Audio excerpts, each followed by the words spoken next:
Now, as we're beginning this time of Advent, I'd like to invite all of you to really take advantage of this time. And something that I've always found to be very special during the time of Advent is the Advent Wreath. I have a lot of good memories from growing up, having the Advent Wreath on our table, and then also in these past years, being in El Salvador, it was always a very special activity to be able to bless a group of families their Advent wreaths. And I think this is a great tool for passing on the faith, especially to the younger generations. A lot of you might be young parents and you're thinking, well, what can I do so that my kids are able to grow up in the faith? And the Advent wreath really is an excellent option. There's a couple different Advent traditions that I remember from childhood, probably two, especially the Advent calendar.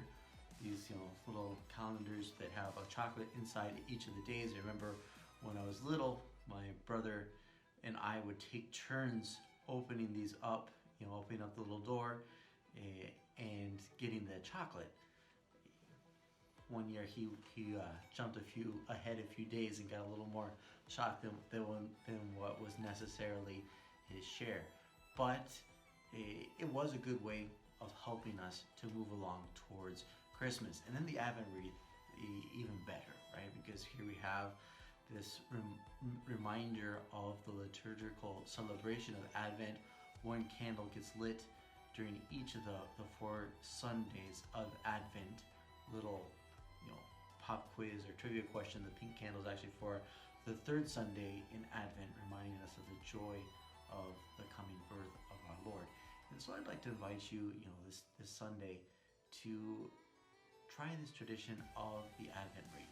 I think it's a great way of getting kids involved, but even for adults, that helps us remember that we're getting ready for our Lord's birth in the midst of all the hustle and bustle and trying to get Christmas presents and organizing Christmas parties and figuring out vacation and all these different things.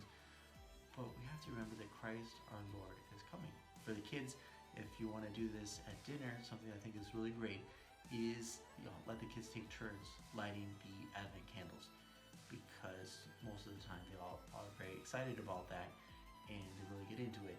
But then you could also read the Gospel of the day, or make a little Advent reflection, or pray a Hail Mary, everybody together as a family before praying grace.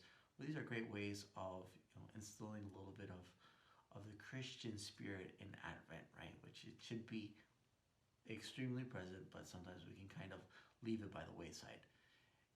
I hope that you do have the Advent wreath. I hope that it helps you to get ready for Christmas. Have a blessed Sunday, and don't forget to go to Mass.